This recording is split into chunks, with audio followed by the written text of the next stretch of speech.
While the men were at war, there was nobody on the home front to bring in the money and food, so the women had to take up these jobs.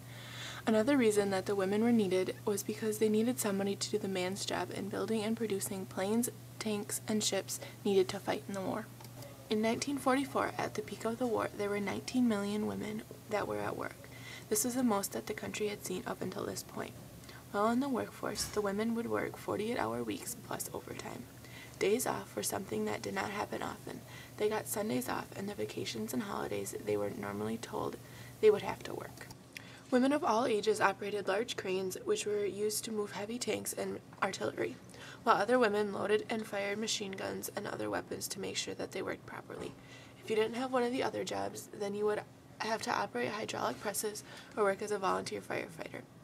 Some women who formerly worked as saleswomen, maids, or waitresses took over more essential jobs, such as welders, riveters, drill press operators, and taxicab drivers.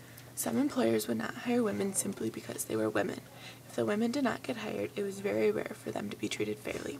They would receive very low wages, and the jobs that the man had were not given to the women because they were a man's job. When they were at home, the husband, if she had one, would not help the woman with the housework because it was a woman's job, and they felt that they were in fact doing their share by allowing their wives to work. Another roadblock was the banks were only open during the day, so if a woman worked during the day, then they would struggle to keep their finances in line. Also, grocery stores normally didn't stay open during the nighttime hours, so it was hard for the women to get the supplies that they needed.